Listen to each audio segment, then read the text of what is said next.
Hello everyone, कैसे हैं आप सब? होपिंग दैट आप सब बहुत बहुत अच्छे होंगे।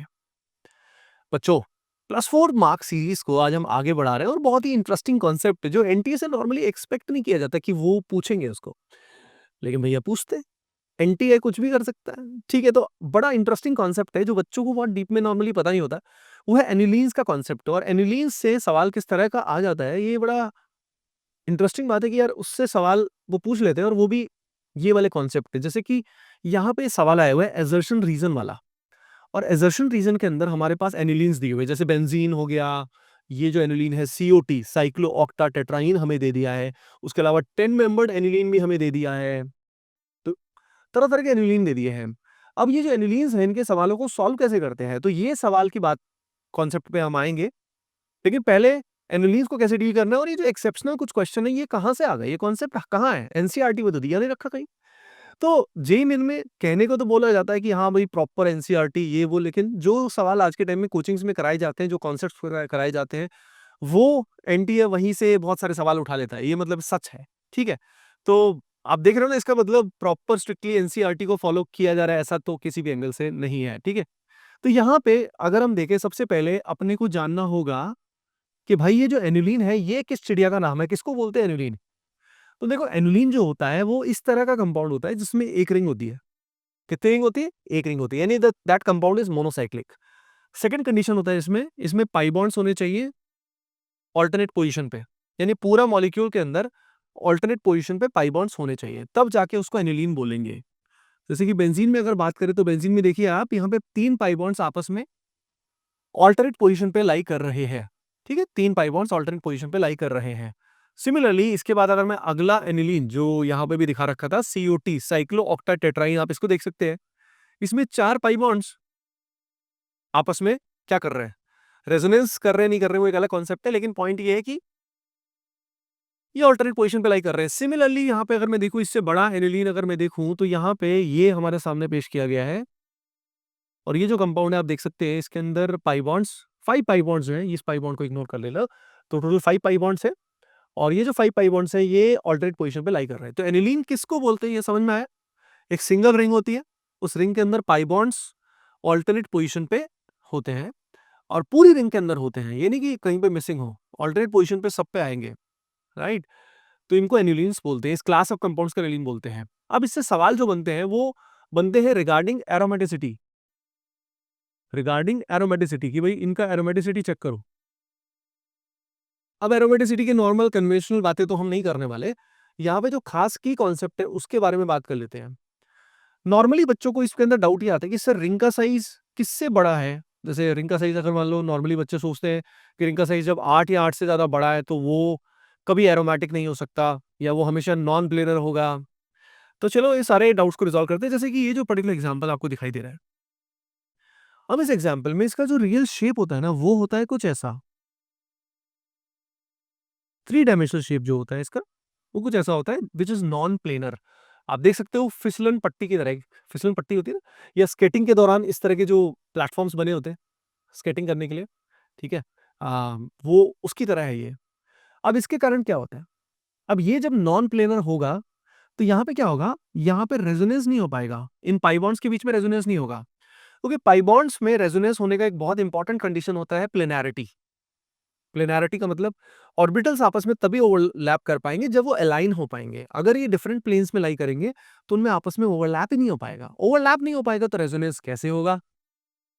तो ये अब हमें कैसे पता लगेगा? डाउट ये है कि हमें खुद से नहीं पता लगेगा। अगर खुद से पता लग जाता, तो मैं यहाँ पे आपको क्यों बता रहा होता? समझ रहे हो? यानी ये हमें याद ही रखना पड़ेगा कि 8 मेंबर्ड रिंग में ऐसा होता है एनिलीन्स में। राइट, अब इसमें इंटरेस्टिंग बात, इससे एसोसिएशन में आपको बताता हूं। अब होता क्या है, बच्चा कहाँ गलती करता है? बच्चा यहाँ गलती करता है। जैसे यहाँ पे मान लो चार्ज आ गया, प्लस प्लस, और ये आ गया। अब ये एनिलीन नहीं है भैया, इसमें पॉजिटिव चार्ज आ गया, या हो सकता है यहाँ पे नेगेटिव नेगेटिव आ जाए। अब यहाँ पे ये पर्टिकुलर केस में आप देख सकते हो 6 पाई इलेक्ट्रॉन्स है, रेजोनेंस कंप्लीट हो रहा है, तो ये जो पर्टिकुलर स्पीसी है, ये क्या होगी? This will be aromatic. तो 8 मेंबर्ड रिंग में एनिलीन के अंदर जब ऐसा होता है, तब ही ये नॉन प्लेनर होता है, and that is why it is non aromatic. ये एरोमेटिक नहीं है। It is not aromatic, right? तो समझ गए कि आपको ये पर्टिकुलर एग्जाम्पल ध्यान रखना है। It is not a general thing कि 8 मेंबर रिंग आएगा तो वो आउट ऑफ प्लेन ही चला जाएगा, ऐसा कोई रूल नहीं है, ठीक है? बात समझ में आई आपको? तो इसलिए specific cases you have to keep in mind. एक पॉइंट तो ये दिमाग में रखना है कि स्पेसिफिक केसेस आपको दिमाग में रखने हैं एल्लीन्स वाले। दूसरा एक चीज क्या ध्यान में रखनी है, दूसरी ये चीज ध्यान में रखनी है कि अगर कंपाउंड का रिंग साइज बड़ा है, बड़ा का मतलब क्या है, 7 या उससे बड़ा है, ये नोट कर लेना, मैं यहां पे नहीं लिखवा रहा। अगर रिंग का साइज 7 या उससे बड़ा है तो वो कभी एंटी एरोमेटिक नहीं हो सकता। It can never be anti aromatic. Anilines की बात कर रहा हूं, सिंगल रिंग की बात कर रहा हूं, समझ रहे हो? अगर वो फ्यूज्ड रिंग है देन पेंटालीन और कई केसेस हैं जहां वो एंटी एरोमेटिक हो जाता है despite the big ring size.